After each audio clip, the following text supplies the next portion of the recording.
maybe you'll disagree. But in the watercolor world here on the YouTubes, composition is kind of avoided. Many tutorials, including my own, are a kind of paint with me type of approach, where you don't really have to think too much about composition. Today, though, I want the bravery that a basic knowledge of composition gives to become a reality for you. Composition might just be the scariest word in art. I think it's because while there are several hard and fast rules to guide you to a pleasing painting arrangement, those rules can be lovingly broken with a really hard to describe and repeat success. And I have a secret to share. Even understanding just one aspect of quote-unquote good composition will truly transform your art. So get ready for your composition primer and be sure that there will be more to come because this topic knows no bounds. There are two general approaches of many approaches, but these are the ones I use the most. We have the golden ratio or the Fibonacci spiral. In super general terms, the Fibonacci spiral as an approach is great for loose florals and more congested compositions. I just know that it works and I use it, and I recommend you use it too. Then we have the rule of thirds, and this is awesome for more minimal compositions. It's basically a grid that helps you plan out your painting ahead of time or react and make decisions as you're painting in real time. Okay, golden ratio, rule of thirds, got it. Now here's two key aspects of composition that I think about most as I'm working in a painting. First is vanishing point. And basically it's where parallel lines in a composition appear to kind of recede into the distance and come to a point. Now, of course, this makes a lot of sense in landscapes, but you can also use vanishing point in floral compositions as well. And number two, we have balance. We have balance through color, shape, value, size, and odd or even numbers of items. Now, this has been a lot of talk, but I hope you'll stick with me because we are going to paint soon. I'm going to take one of my least favorite recent paintings in terms of composition. I'm going to explain why I don't like it, and then I'm going to recreate it with a better compositional approach. You don't want to miss this one. But first, let's take a look at some of my paintings that represent good composition, rule-breaking composition, and then the not-so-good composition. This floral piece works really well and represents a great use of the Fibonacci spiral. We've got this big reddish pink rose as our focal point, and then you can easily see how that spiral goes around and leads the eye to the bottom left corner. This landscape makes great use of the rule of thirds. You can see that horizon line, and then of course you can see how that tallest red rock spire falls beautifully just off center within one of the grid squares. So we've got a nice asymmetrical balance in that piece. This floral piece breaks some rules. That big orange peachy rose is almost right in the center, but it works because the coral spray of detail just to the right of it helps balance and pull it off center again. And the Fibonacci spiral is more central. There definitely is a spiral effect, but it's more balanced and symmetrical. This landscape breaks the rule of having the main focal point, that dark mountain, right in the center of the grid. But because of all of the interest going on below and to the right and bottom left of it, it kind of pulls it off center and gives it that balance it needs, so it still works. Okay, here's the bad boy that I'm going to redo, and literally bad, literally. So, number one, that main flower is too nearly right in the center. It's basically anti-Fibonacci and anti-rule of thirds. Number two, the rose that is to the bottom right is way too similar in size, so it throws that asymmetrical balance that we want kind of off because your eye doesn't know where to go. Pink rose or the big dahlia, your eye just gets confused. And number three, the secondary elements that are all around these main flowers, they're very similar in size. So there's no balance or variation that we're looking for in a successful composition. Now let me make a note about balance here. Often when I say balance, it means that I want things to be a little bit off balance, but in a way that makes sense and keeps our eye focused on the focal point. I hope that clears things up a bit. I have 2 more videos that dive a little bit deeper into composition, so I'm going to link those below in case you want to check them out. Let's get into the painting, and friends, this isn't a how to paint what I'm painting. This is a how are we going to restructure composition to make it work better the second time.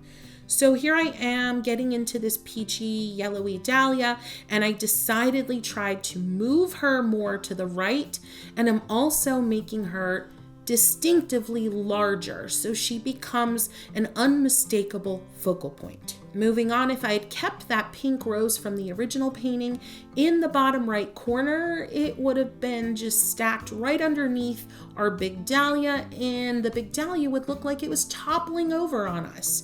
And so instead, I'm bringing that rose up behind, tucked behind our main focal point flower, making it clear that this pink rose is a supporting actor in this scene. Feel like I want to add some green and get that kind of structure going in this composition, but I'm keeping in mind one of the issues. The secondary elements in the original painting were all very similar in size. So I'm going to go ahead and make sure that some of these leaves are much bigger and have broader strokes. Now, I'll be honest, this red spray of flowers, I don't know what kind of flowers they are, but I really love them. Maybe they're freesia.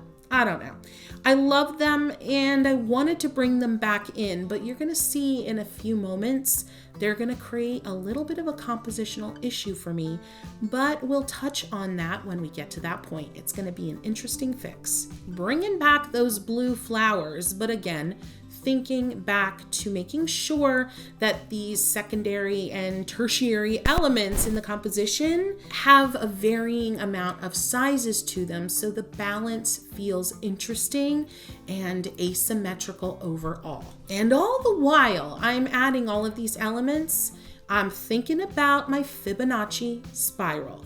Take a look already at how we're starting to create that spiral effect, starting from our focal point dahlia in the upper right corner. Making sure some of those blue flowers aren't fully bloomed and open, some are just buds, and that is helping to create the balance. Friends, are you finding this video to give you some aha compositional moments? If you are, please let me know in comments by giving me a quick heck yes, I would love to know. And of course, if you still have some questions, need some clarification, let me know that too. But ultimately, if you're having a good time, go ahead and give this video a boop. That's a like. Continuing to add in some detail with greenery, but I'm making sure that I'm continuing that spiral. I'm always thinking about that spiral. So that little bit of greenery at the base of the blue spray of flowers is starting to curve towards that bottom right corner. Now, as I add the green and the stem into that cool red spray of blooms, I'm starting to notice that it's mimicking the exact angle and direction of the blue spray of flowers above it. And that to me is too symmetrical, and my eye keeps going there instead of the dahlia. So I'm gonna figure this out, don't worry. I've decided to add a small little arm of the red bloom spray that kind of mimics the arc of the blue flower spray. So if I were to draw a curved line going through the middle of the blue flower spray, coming down, I'd want it to go through this new little arm of the red flower spray to keep that Fibonacci spiral going. I hope that made sense. It did in my head, but you never know. Adding in some really dark greens at the base of the blue flower spray to really get that spiral and that connection between the blue and the red to make sense and be obvious. And I think it's working. Let me know, friends. Are you following along? Is this making sense, or are you just like, what? I'm lost. I really want to know. This is a tough subject, and I am here to make it not so tough and answer your questions. I really did love the brown elements from the first painting, so I want to bring them in the form of leaves, but I'm making sure not to bring in too much and to be very careful about the size and proportion of the leaves. Now I have that curious white space directly to the left of the big yellow dahlia, and I feel like a blue flower that is larger, obviously larger than all the rest, and fully blooming and open makes a lot of sense there. And it's gonna give me that variety of size that I need to keep this composition interesting. And while the radius of that big bloomed open blue flower is similar to the radius of the pink rose, notice that, and that could have been a compositional problem, it is such a different flower in terms of shape, you don't notice it, and so it still works.